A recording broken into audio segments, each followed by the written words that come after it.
Hey, welcome to Critically Disdained. Swifties can rejoice. The long-awaited Taylor version of her record, 1989, is out now.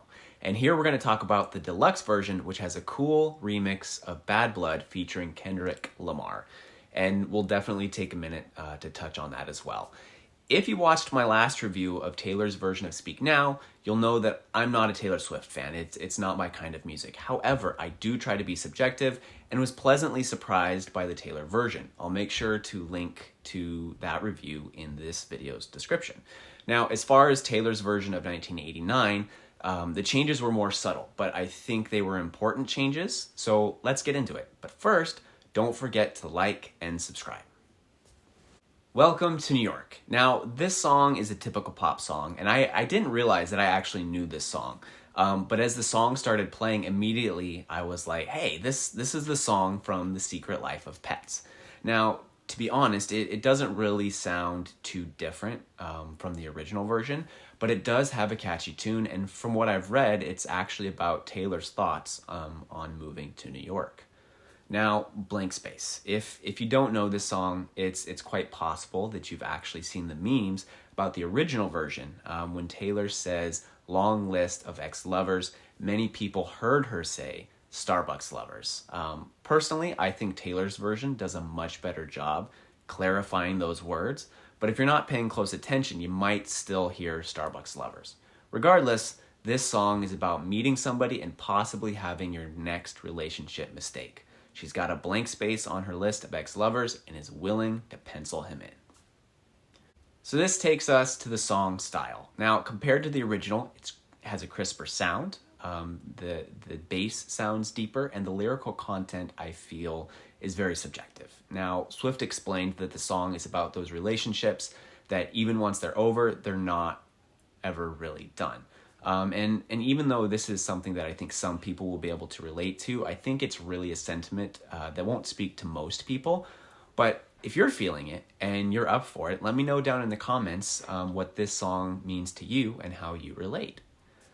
Now, Out of the Woods, just like style, it's louder and crisper, and this seems to be a common fix that Taylor is doing with her versions of her records. She did this on Taylor's version of Speak Now as well. Her production team she is working with this time around seems to really be doing a good job of improving the clarity of the music. The old versions had a much muddier feel to the instrumentation. It all sounds much more clean now. The music and bass in the chorus of this song reminds me of the music in the scene from the original Lion King when Simba is running back to the Pride Lands to save the kingdom from his uncle Scar. It has a very similar driving beat and feel to it. All You Had to Do Was Stay. This song really hits it lyrically when it comes to describing losing love by your own mistakes. Some people push people away. They throw away a good thing that they have. Then when they realize what they had and they try to regain what they've lost, much of the time, it's too late. And this song nails that concept. So, shake it off. Now, all the changes on this record, not all of them are bold or in your face. Some of them are much more subtle. Like in this song, the drumsticks being tapped together in the background of the drum beat sound further away from the mic than they did in the original recording. And even though it's subtle, it actually sounds so much better. Now, the speaking vocals, when she talks about the dirty cheats of the world, the new version sounds less breathy. And just after that, the breakdown about her ex's new girlfriend very much reminds me of Avril Lavigne's delivery of her verses on the song The Best Damn Thing from Lavigne's album of the same name. Overall, this is a carefree song about carrying on with life and not caring about what others think.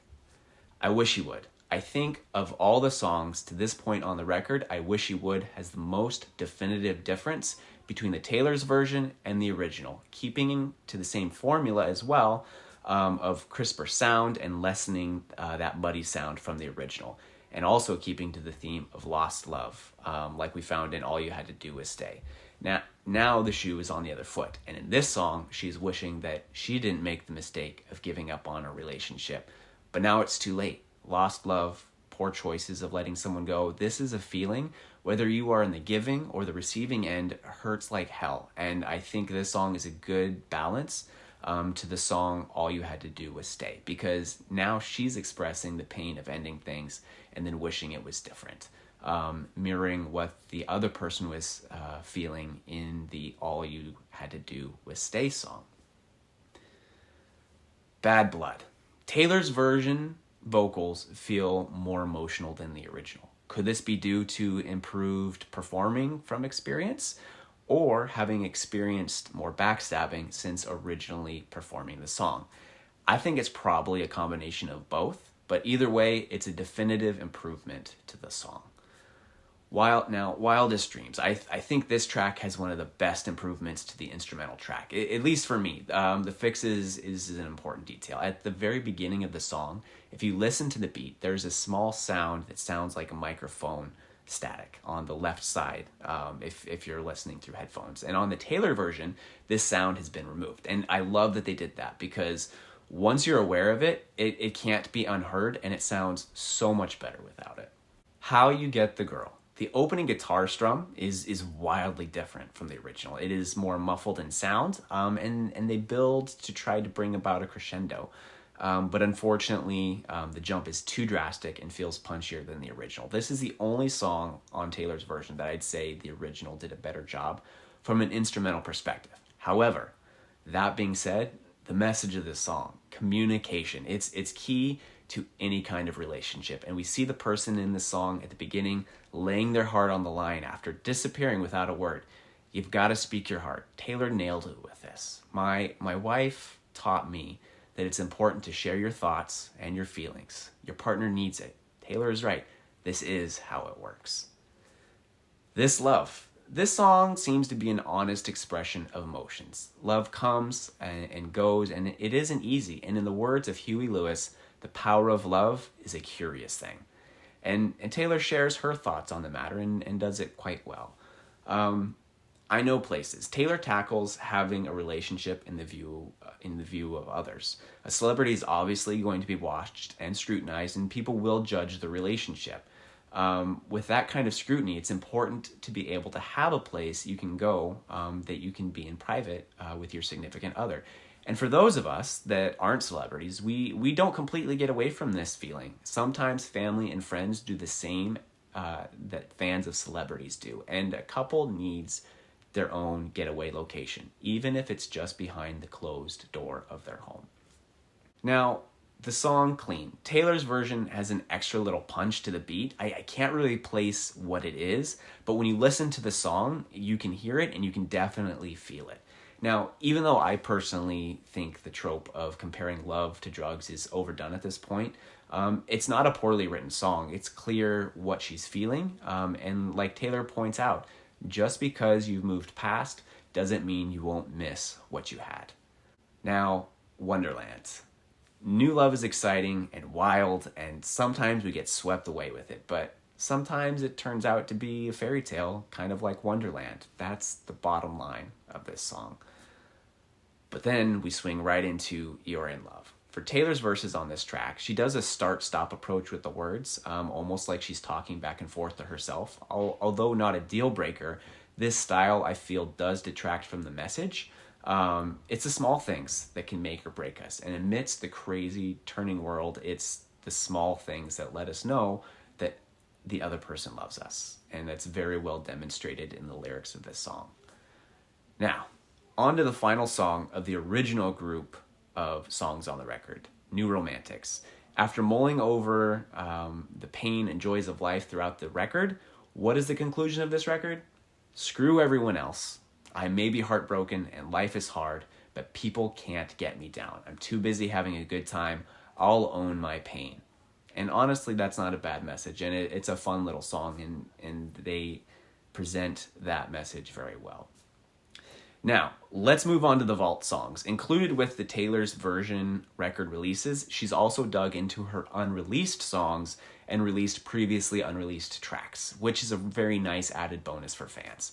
Now, on 1989, she has released 5 vault tracks and 1 remix of Bad Blood featuring Kendrick Lamar. So let's talk about them. Slut. This song is an interesting one. I think it really speaks and very clearly shows how cruel people can be. In the song, she just so happened to be in the right place at the right time to be able to start a relationship with somebody that many other people wanted to be in a relationship with. So these people clap back by calling her a slut, but she thinks their love is worth weathering the disdain and the cruel words. Say, don't go. The thing I find interesting about Taylor's vault songs is I feel that they seem more heartfelt and accurate to life than her main releases. This song in particular, she's expressing that it will work, but he has to meet her halfway and bear his feelings and ask her not to go. But if he doesn't throw himself on the line, he's gonna lose it all. Now that we don't talk feels like it is a song inspired by artists such as Cher and Tina Turner. The instrumentation has the feel of that style of music, but in a more updated form. This song hits another side to relationships. It's important to be yourself. And in this song, she doesn't have to fake it anymore for the sake of him or his friends because they don't talk anymore. So she can be herself now. Now, Suburban Legends. The music on this song sounds quite odd, to be honest. There's moments where it sounds like somebody, like when a guitarist bends a guitar string while playing, but it sounds like it was done on a keyboard with a gentle driving beat over top. It's very electronic sounding. It's not bad, it's just different. Is it over now? To put it plainly, the dude cheated and started looking for better. All the other girls looked like her though. He never got over her, but he wouldn't go back. So she waits in vain while meeting other guys that just don't fit. Now, this brings us to Bad Blood with Kendrick Lamar.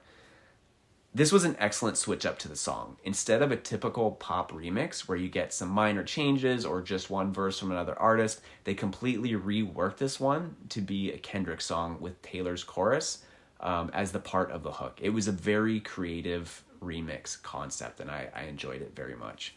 Overall, there weren't large changes to this album. It came out crisper, cleaner, and like I said, sounded less muddy than the original. But it did also sound more electronic and lacked an organic feel and sound in comparison. So is Taylor's version superior to the original? Personally, I think Taylor's version is better than the original. Even though the changes are subtle, I think the changes speak larger volumes because she's building these new versions with her passion. And love for your work makes all the difference. Is it worth buying the new versions?